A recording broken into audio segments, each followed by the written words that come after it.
तो भैया फाइनली पहुंच गया हूँ जयपुर।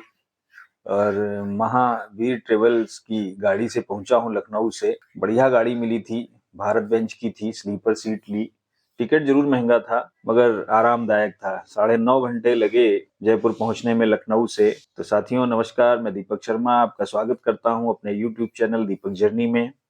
और आज मैं आपको जयपुर और जयपुर से हनुमानगढ़ की यात्रा पर ले चलूंगा। इस यात्रा के बीच में जो भी खट्टे मीठे अनुभव होंगे मैं आपसे शेयर करता रहूंगा और वीडियो के माध्यम से आप तक पहुंचाता रहूंगा। तो अभी मैं जयपुर के ये मेट्रो स्टेशन है बस स्टॉप के पास का, वहां पे हूँ। अभी हम होटल की तलाश में काफी देर से भटक रहे हैं। सुबह काफी जल्दी पहुंच गए थे, तब अंधेरा था। होटल मिल भी रहे हैं, बढ़िया होटल भी हैं, सस्ते भी हैं। मगर जो सस्ते हैं उनमें बहुत सारी गंदगी है, जो बढ़िया है वो बजट में नहीं है।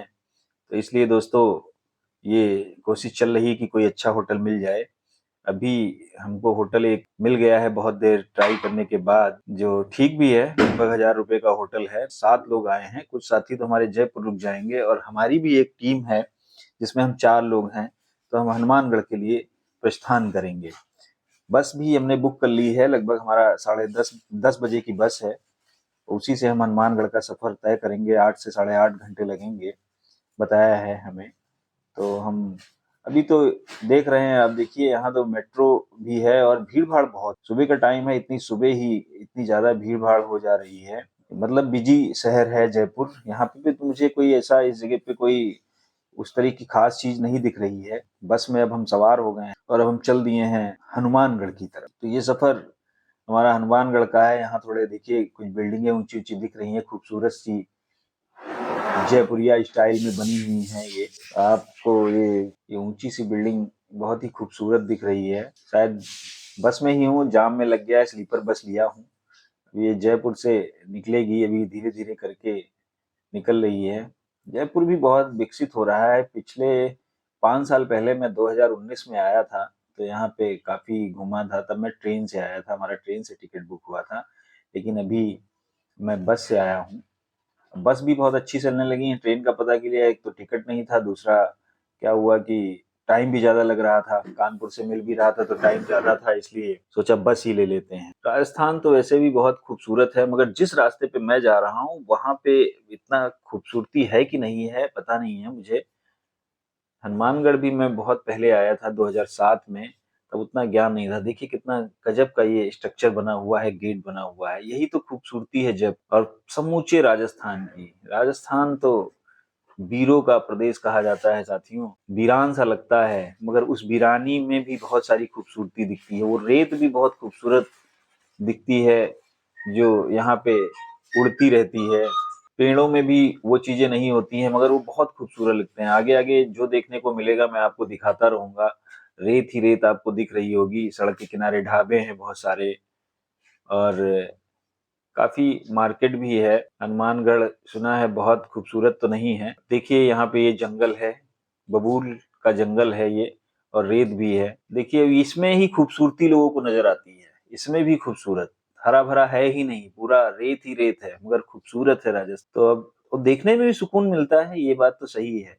अब दिन में गर्मियों में यहाँ बहुत गर्मी होती है, रात में बहुत ठंडी होती है। अभी मैं जब जयपुर आया तो सुबह सुबह मैं घर से कोई ऊनी कपड़े उपड़े कुछ नहीं लेके आया। तो यहाँ भी गर्मी थी तो कोई दिक्कत नहीं हुई हमको। फिलहाल तो सब ठीक ही रहा।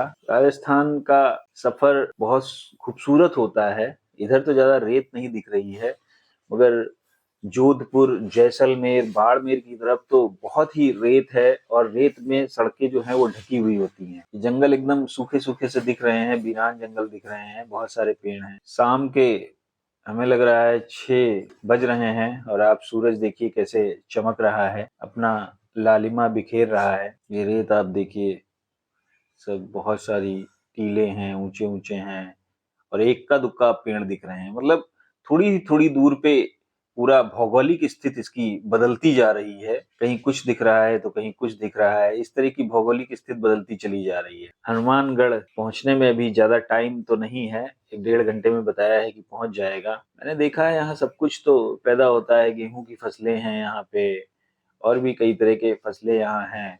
और यहाँ सबसे सिंचाई का साधन जो मैंने देखा है वो ड्रिप इरिगेशन है, मतलब फव्वारा चलता रहता है खेतों में, ये नहीं कि भरने वाला पानी नहीं लगाया जाता है। तो इस तरह की चीजें भी मैंने अभी बीच रास्ते में ही कई जगह पे देखी है। दूर गाँव की तरफ पगडंडियाँ जाती हुई और दूर-दूर गाँव भी बसे हैं। गाँव भी ऐसे बसे हैं जैसे एक घर यहाँ तो दूसरा घर वहाँ। देखिए आप कैसा दिख रहा है सामने, सरसों की भी खेती हो रही है, गेहूँ की भी खेती है, पेड़ भी इक्का-दुक्का लगे हुए हैं। तो दोस्तों खूबसूरत तो है ही राजस्थान, मगर मुझे इधर रेतीला नहीं दिखा। टीले दिख रहे हैं, छोटी रेत, हल्की-फुल्की रेत दिख रही है, मगर वो वाली रेत नहीं दिख रही है जो हम लोग पिक्चरों में देखते हैं। बहुत खूबसूरत सी रेत चमकती है और हवा के साथ-साथ वो एकदम अपना फिर से उस पे चलने के निशान मिटा देती है, तो वो वाली नहीं दिख रही है। अभी हमें लगता है ये चूँकि हरियाणा, पंजाब की तरफ हम बढ़ते जा रहे हैं, इसलिए वैसा भौगोलिक स्थिति यहाँ की कम है।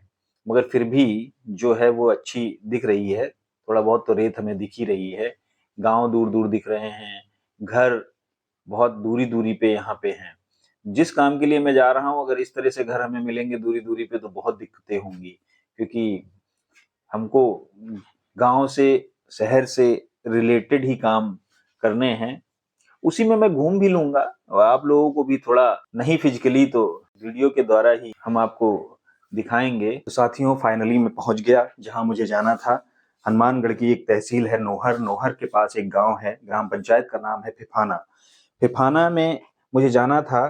फिफाना ग्राम पंचायत है मगर वो नाम से दूसरे फेमस है जो बहुत दूर तक फेमस है, एक एनएन। एक एनएन का मतलब है कि एक नहर के किनारे जितने भी गांव बसे हुए हैं उनको एक एनएन, दो एनएन, तीन एनएन कहते हैं। तो मुझे जाना था एक बाग देखने जो किन्नू की बाग है, माल्टा की बाग है। तो ये भाई साहब जो मेरे सामने चल रहे हैं इनका नाम है अनिल शर्मा। आज इन्होंने मेरे साथ बहुत मेहनत की और बहुत ही स्किल्ड है इनके अंदर। मैंने देखा गाड़ी चलाने की, इन्होंने बाइक से मुझे कच्चे पक्के रास्तों पे खूब घुमाया। कई जगह पे बाइक फिसली भी मगर गिरी नहीं, मुझे तो बहुत डर लग रहा था। तो ये देखिए हम इस पक्की नाली में चल रहे हैं जिसमें पानी आता है और किन्नू के बाग के पास हम जा रहे हैं। तो किन्नू के बाग को हम देखेंगे, वहाँ पे कैसे सिंचाई होती है, क्या कार्य होते हैं, वहीं पे मुझे जाना है। तो जब मैं फिफाना पहुंचा पहले से ही मुझे बहुत डरा दिया गया था कि एक एनएन गाँव बहुत खतरनाक गाँव है, अगर वो समझ गए तो बड़ी खातिरदारी करेंगे और नहीं समझे तो कुटाई भी करेंगे। फिर भी मैंने कहा हम जाएंगे जरूर वहाँ पे। खैर थोड़ा हरियाणवी कल्चर है, भाषा बहुत कम समझ में आती है, हिंदी भी बोलते हैं तब भी कम ही समझ में आती है, मगर अच्छे हैं, ठेठ बोलते हैं मगर अच्छे हैं, अच्छे लोग मिले। मेरा काम इन्होंने फाइनली करा दिया। सुबह से ये लोग बहुत मेहनत कर रहे हैं। तो इस नाले में होते हुए मैं पहुंच रहा हूँ किन्नू के बाग के पास। प्रधान जी से मेरी मुलाकात वहां पे हुई, वो भी बहुत अच्छे इंसान निकले। तो बहुत ही आदर भाव से उन्होंने मुझे रोका। वहाँ पे रुकने में थोड़ा प्रॉब्लम बहुत हुई, बड़ी मुश्किल से एक धर्मशाला मिला, किसी ने अपने घर नहीं रोका और वो भी धर्मशाला ऐसा जिसमें हमें ज़मीन में सोना पड़ा। ज़मीन में भी सोना पड़ा, इतनी गंदगी थी, अपने हाथ से झाड़ू लगाया फिर उसमें सोए, क्योंकि अब गाँव गए हैं, अगर काम करना है तो कुछ ना कुछ तो करना पड़ेगा दोस्तों। इस तरह की चीज़ें होंगी। खाने के लिए भी परेशानी हुई। मुझे बताया गया कि 8 बजे तक यहाँ एक रसोई चलती है राजस्थान सरकार के, वहाँ खाना मिल जाएगा। जब 8 बजे मैं पहुँचा तो वहाँ खाना हमें नहीं मिला। बंद कर रही थी, एक महिला थी बना रही थी, उन्होंने कहा अब नहीं मिलेगा। बहुत रिक्वेस्ट करने पे उन्होंने हमें रोटी दी बना के, बोली रोटी ही बना सकते हैं, सब्जी दाल कुछ नहीं। हमने कहा कैसे खाएंगे? तो उन्होंने मुझे कहा अचार से खा लेना। जब उन्होंने रोटी बना दी तो एक वहाँ का चौकीदार था दोस्तों, तो उसने मुझे फिर ढेर सारी सलाद काट के दी, तो हम लोगों ने खाना खाया। अब देखिए ये बाग लगभग 10 बीघे में फैली हुई है। इस बाग के मालिक से भी मेरी मुलाकात हुई। आप सामने देख सकते हैं एक रूम है जिसमें ये सामान वामान रखते हैं और बगल में ही किचन है जहाँ बैठ के लोग चाय वाय बनाते हैं। तो आप यहाँ पे देखेंगे कि यहाँ एक आपको तालाब दिखेगा अभी, जिसकी लंबाई और चौड़ाई है 85 गुणे 85 फुट और गहराई है 15 फुट। इसमें ये पानी भर लेते हैं, नहर से पानी भर लेते हैं, उसके बाद अपने खेतों की सिंचाई करते हैं। पंपिंग सेट भी है और सारी कुछ व्यवस्थाएं रखते हैं, क्योंकि पानी का यहाँ दिक्कत है। यहाँ पे संग्रहित करते हैं, फिर अपने खेतों में ड्रिप इरिगेशन के द्वारा सिंचाई इनके द्वारा की जाती है। साथियों अभी हम निकल चले हैं बाइक से गाँव की सैर पे। गाँव के अंदर तो हमने पैदल ही बहुत सारी चीजें देखी। अब मैं गाँव के बाहर जा रहा हूँ। जैसा कि अभी मैंने पीछे दिखाया जो तालाब बना था उसको यहाँ डिग्गी बोलते हैं। तो हम एक दूसरी डिग्गी देखने जा रहे हैं कि वो कैसी है और वहाँ पे क्या क्या किया जाता है। तो आप तब तक देखते रहिए राजस्थानी गांव के कल्चर को। बाइक से हवा बहुत तेज है साथियों, और मतलब बाइक भी हमारी बहुत तेजी से हिल रही है इस हवा में। देखिए सीधे ऊंट जो है सामने से आ रहा था, यहाँ सारा कुछ ढुलाई और आदमियों को ले जाना, ये सारा कुछ ऊंट के माध्यम से होता है। इधर तो मुझे कम ऊंट दिख रहे हैं। गेहूं की फसल लहलहा रही है, गेहूं भी है, सरसों भी है, सभी तरह की फसलें यहाँ पे होती हैं। भाई साहब हमारी गाड़ी बहुत तेज चलाते हैं, हमें बैठाल के। देखिए ये भी सामने ऊंट जा रहा है। तो अभी हम लोग दूसरी डिग्गी की तरफ जा रहे हैं। ये एक नहर मिल गई है, वहां पे भी जहाँ डिग्गी बनाई होगी इन्होंने वहां पे एक रूम होगा, डिग्गी से पानी निकालने का एक सिस्टम होगा, पंपिंग सेट होगा, इस तरह की चीजें वहां पे रखते हैं। सिरसा यहाँ से लगभग 33-34 किलोमीटर की दूरी पे है। अब हम धीरे धीरे कच्चे रास्तों पे पहुंच रहे हैं। ये है थोड़ा पक्का खड़ंजे वाला ही रास्ता है, मगर यहाँ पे आप देखिए सब कितना धूल है, यहाँ पे कितनी ज्यादा रेत है। यहाँ पे यहाँ हमने पता किया तो जो अच्छी रेत होती है पहले उससे बहुत मजबूत होती है। लोग कहते हैं घर भी हम बना लेते थे उसी से, लेकिन उसमें मेहनत का काम बहुत होता है। तो अभी हम पहुंच रहे हैं धीरे धीरे एकदम रेतीली जगह पे, और गाड़ी हमारी इधर उधर खिसक रही है अपने को संभालते हुए। रेत में बहुत ही मेहनत गाड़ी को भी पड़ती है। ये देखिए रेतीला रास्ता, एकदम रेत ही रेत है। भाई साहब मुझे वो ले जा रहे हैं डिग्गी दिखाने के लिए, खोजने की कोशिश में है ये। और खेती देखिए आप, इसी में पता ही नहीं चलता मेड़ कहाँ है और रास्ता कहाँ है। वो तो रास्ते लोगों को पता है तो उससे चले जाते हैं, नहीं तो राजस्थान में लोग रास्ते हमेशा भटक जाते हैं। लोग कहते हैं रेत में लोग खो जाते हैं, रेत के टीलों में। तो आप देख सकते हैं राजस्थान के गांव, राजस्थान के खेत, एकदम सब रेत ही रेत दिख रही है, सब धूल। ये बहुत तेज हवाएं चल रही हैं, आंखों का, कपड़ों का, बालों का सब बहुत बुरा हाल हुआ है। आज असली मजा आया है राजस्थान का, कि राजस्थान घूमने में क्या होता है। गाड़ी की तो एकदम ऐसी की तैसी हो रही है चलाने में, बहुत ही स्पीड रेस लेनी पड़ती। पहले भी बता चुका हूँ 15 फुट गहरी होती है लगभग। नाले का भी निर्माण हो रहा है जो इस डिग्गी तक आया है, डिग्गी के आगे भी गया है। देखिए पानी की व्यवस्था नहरों से है, जो नहरें बनाई गई हैं उन्हीं से है। ये नाला है, अभी जल्द ही बना है। और ये है डिग्गी। डिग्गी मतलब हम लोग तो इसको तालाब ही बोलेंगे, पाउंड बोलेंगे, मगर यहाँ डिग्गी बोलते हैं। तो आप देख सकते हैं इस डिग्गी का साइज 85 चौड़ा, 85 फुट लंबा और 15 फुट गहरा है।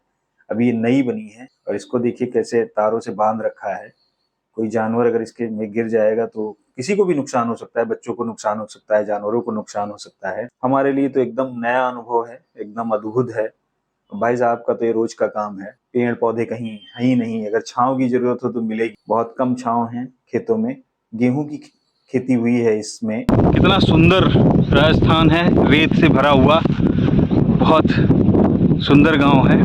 बड़ा अजीब तरीका का दिखा है ये डिग्गी। आप देख सकते हैं पानी भरा हुआ है, इसी से खेतों की सिंचाई होती है। रास्ते भी आपने देखे कैसे हैं। ये देखिए रेत, कितनी चमकीली रेत है चारों तरफ, आप देखिए। खूबसूरत प्रदेश में आप सबको दिखाते हुए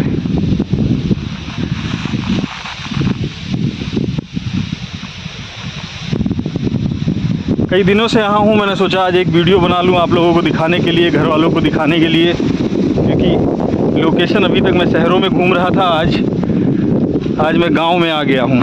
साथियों बहुत बहुत धन्यवाद आपको हमारा वीडियो देखने के लिए।